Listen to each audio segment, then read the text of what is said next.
You are about to lie to yourself. You will say you opened this video out of curiosity, that it was the algorithm, that it was the thumbnail, that it was just one more lost click in the middle of some random night. But Carl Jung devoted part of his life to studying precisely this moment, the moment when a person believes they have found something by chance, when, in truth, something inside them had already been searching for months. It wasn't luck that brought you here. It was a psychic state, an internal signal you have been trying to ignore, and Jung had a name for it: synchronicity. Synchronicity is not mysticism. It is not romantic destiny. It is the precise collision between a mature inner state and an external event that mirrors that state. You do not open certain videos at just any phase of your life. You open them exactly when a part of you can no longer stand the pretense, and that is where the discomfort begins. You did not come looking for an explanation. You came looking for permission to admit something you already know, that the life you have built is emptier on the inside than it appears on the outside, that there is a tiredness that sleep cannot fix, that there is a silence inside you that screams louder than any external noise. Most people go through decades without noticing this kind of signal. They keep producing, replying to messages, fulfilling obligations, putting off any deep conversation with themselves. But Jung observed something frightening in his patients. At a certain point, the unconscious stops whispering. It starts arranging coincidences. It sends recurring dreams. It places specific people in your path. It makes appear on your phone screen exactly the video you should not have found today. Not because the universe is generous, but because your psyche is crying for help in a language only it understands. This video will not calm you down. That is not what you need. You need what comes before calm. You need the truth that was buried. And that is what we are going to talk about. There is a scene that repeats in millions of lives, and almost no one has the courage to describe it out loud.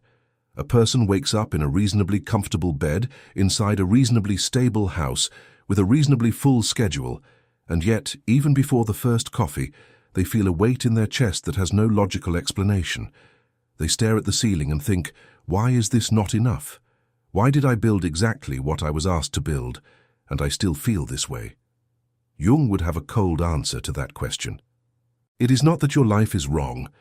It is that your life was designed by someone you no longer are. What most people call success is often a psychological contract signed in adolescence.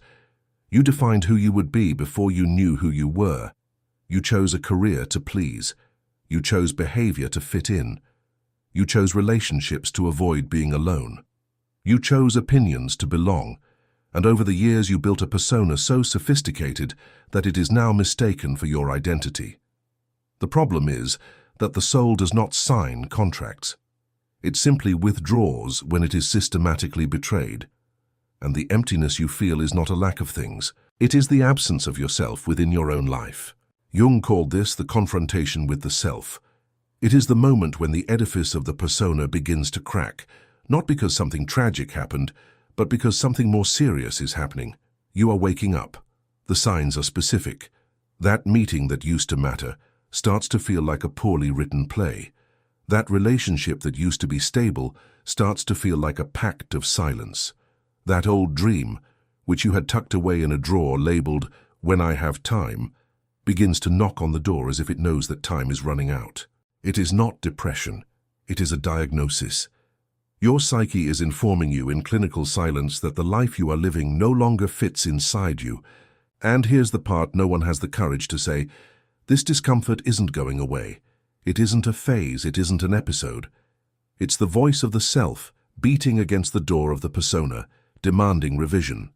You can keep taking sleeping pills, binging series to stop thinking, and burying yourself in work to avoid feeling. Or you can do what Jung considered the only thing worthy of an adult. Sit before your own emptiness and listen to what it has to say. That's why I prepared the Código do Despertar for you. It's not another motivational course. It's a 60-day inner map, built on Carl Jung's depth psychology, to guide the one who has arrived exactly where you have arrived, at the point where external life no longer convinces and the soul begins to demand revision.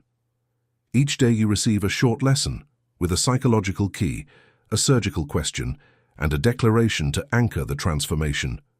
You read, perform a micro-action, and record in your journal what emerged.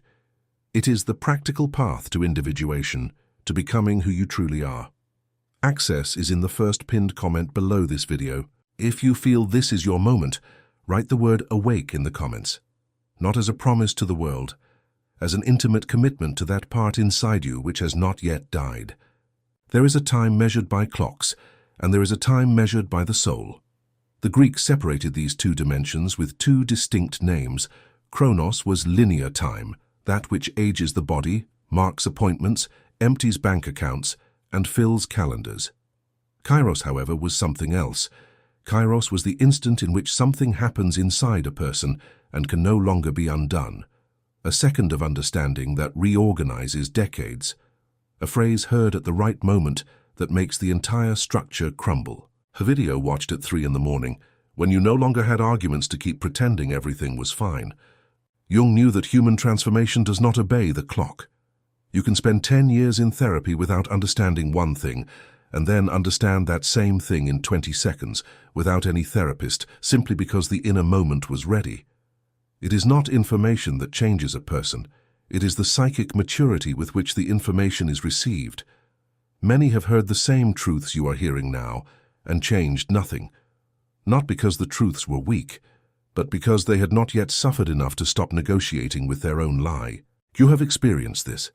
Books you read at 20 and didn't understand, and at 35 reread and wept.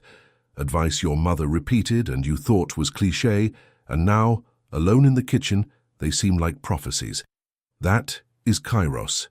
It is the inner hour when the psychological soil is fertile and any seed sinks deep. And if you have reached this point in the video without closing it, it is because this is your Kairos. Not tomorrow, not next week. Now. While your mind has not yet had time to find a good excuse to postpone once again the encounter with yourself. The problem is that most people confuse Kairos with euphoria. They expect the right moment to come wrapped in inspiration, light, enthusiasm. Jung did not work with that romanticism. For him, Kairos usually arrives disguised as crisis, as exhaustion, as insomnia, as a desire to disappear for a month, as a strange cry in the shower for no apparent reason, as a new irritation with people you once loved to tolerate. If you have been feeling something like this lately, it is not your emotions failing. It is yourself calling. And it only calls like this when no other way remains. Individuation is a word Jung used with an almost religious weight, but its meaning is brutally simple. It is the process of ceasing to be what others built into you and starting to be what you always were, before you were corrected. It is different from individualism. Individualism is the ego asserting itself against the world. Individuation is the self liberating itself from the ego. One is noisy, full of opinions, full of the need to stand out. The other is silent, surgical, almost embarrassing in its sincerity. The path is not comfortable. To individuate means to review every choice you made to please, to belong, to not disappoint. It means realizing how many friends you have out of habit and not out of affinity. How many conversations you sustain out of politeness and not out of genuine interest. How many convictions you defend by family inheritance and not by your own conviction. It is an existential fine-tooth comb, and when you start running that comb through, things fall off, people fall off, ambitions fall off. And at first, that is frightening. You think you are losing your life. You are merely returning what was never yours. Jung observed that individuation usually begins not with a heroic decision, but with a silent repugnance. You open WhatsApp and cannot bring yourself to reply. You accept invitations and feel weary before you even leave the house.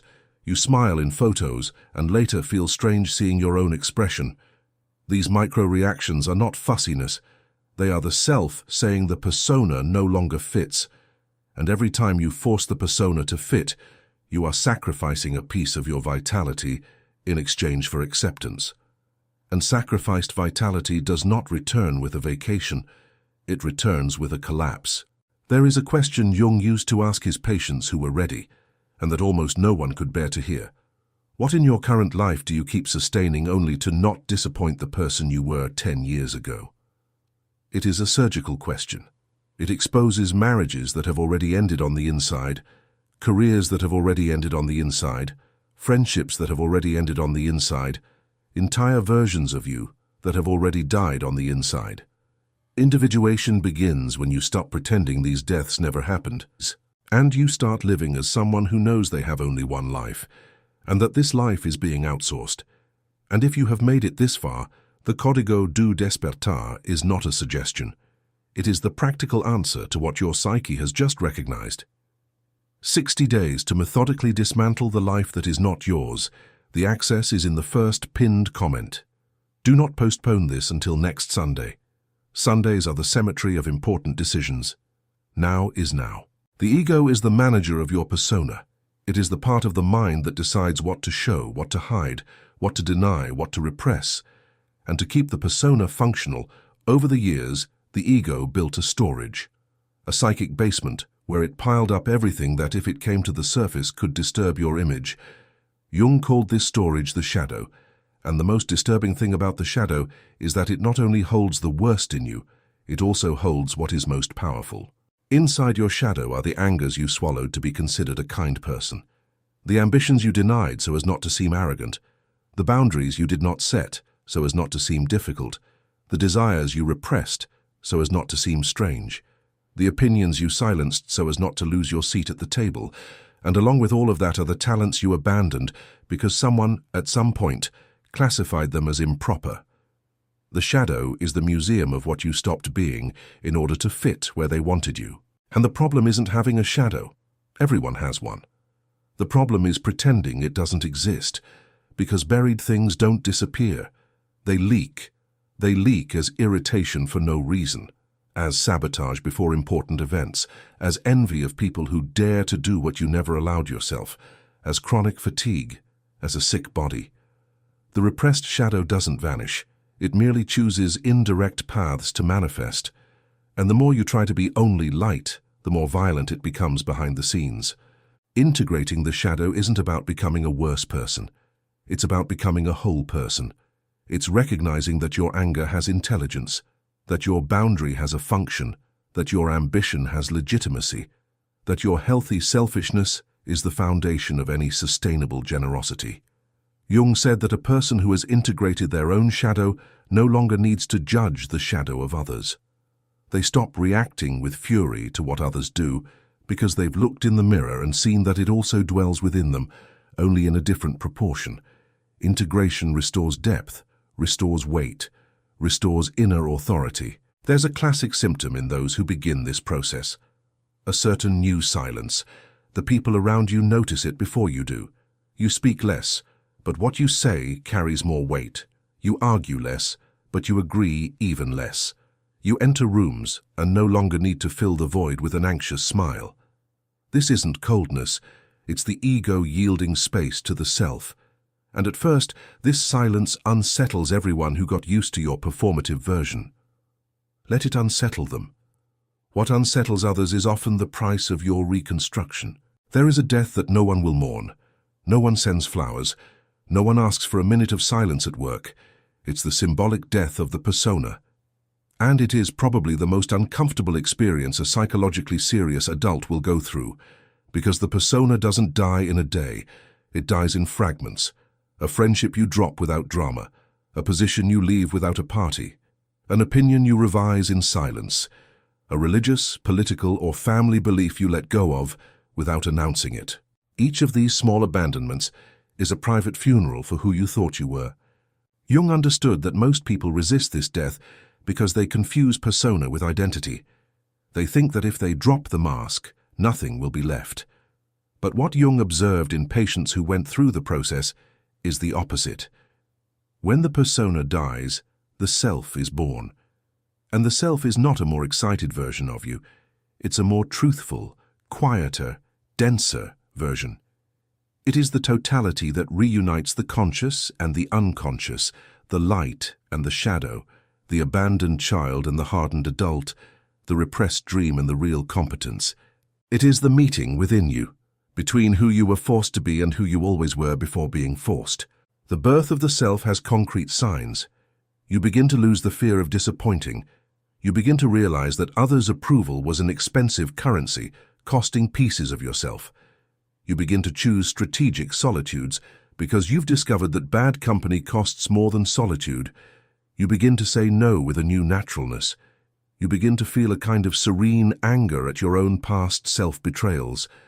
And above all, you begin to feel a peace that depends on nothing external. It isn't happiness. Happiness is episodic. This is something else. It is belonging to yourself. And here I must be honest with you. This transition doesn't happen by chance, and it doesn't happen just with videos. Videos like this one serve to light the signal, but the process requires daily method, daily provocation, daily recording. Without that, today's insight becomes next week's nostalgia, and your psyche settles back into the old persona, now a little more bitter. That's why this is the honest moment of the video. You already understand what is happening. You've already recognized the synchronicity. You've already felt the kairos. You've already seen from afar the shadow and the persona that need to go. Now there is a single thread separating you from the next chapter, and that thread is called decision. The Código do Despertar is the method that translates all of this into 60 practical days, with 1 lesson per day, 1 question per day, 1 micro-action per day, 1 diary space per day. The access is pinned in the first comment right below. If you close this video without clicking, you won't return to the same place as before. You'll return to a worse place, because now you know. And knowing and not acting is the slowest form of self-betrayal. The self does not wait for another season. And yet, even in the face of all this, there is one thing that only you can do, and that no course, no video, no master, and no method can replace. It is the initial gesture, the first act of radical sincerity with yourself. Jung called this gesture the recognition of the call. And it happens in 3 simple and uncomfortable movements, which you can execute today before sleeping, without needing more information. The first movement is to write. Take paper and pen, not your phone, because the hand knows things that the thumb does not. Write a sentence that describes a hidden truth about your current life. Not about the world, not about others, about you. It can be a short sentence. I no longer love this job. I no longer trust this relationship. I am afraid of being who I really am. I abandoned someone important inside myself. What Jung observed is that the psyche recognizes its own text, and in the instant you write what you avoided saying for months or years, something inside realigns. It's not magic, it's psychic biology. Recognition releases repressed energy. The second movement is to verbalize, not in public, not to someone. To yourself out loud, looking in the mirror or not. Read the sentence you wrote. Hear your own voice saying what you always knew. This is ritual, and ritual has a function. Jung insisted that the human mind processes in layers, and the auditory layer activates other doors. Speaking what you wrote is the second blow against the intimate lie. It is the moment truth leaves the paper and enters the flesh. Do not underestimate. Simple things done with seriousness change entire lives. The third movement is to continue. And here is the difference between those who only watch this video and those who truly go through the process. The majority will feel something, write something, maybe cry a little, and tomorrow return to autopilot. A minority will do what this moment asks, transform recognition into routine. That's why methods like the Código do Despertar exist. Not because you are weak, but because the human unconscious is cunning, and without a daily structure, it reabsorbs any insight within 72 hours. You don't need more motivation. You need more structure. You can close this video now and return to the previous version of yourself. It's entirely possible. The persona is resilient. It will offer you, within minutes, a good excuse to procrastinate. It will say you're tired, that you're out of money, that it's not the moment, that you need to think better. And each of these excuses is the voice of the ego trying to survive the self. It is the old trying to bury the new before it learns to walk. But you already know, you've already felt, you've already recognized. And from today on, ignoring this will cost you more than facing it. You did not find this video by chance. You made it to the end because a part of you, more serious than your everyday mind, decided it was time. The first pinned comment is right below. The choice is yours. Continue being managed by the persona, or begin being inhabited by the self. There is no middle ground, there never was, the illusion is over.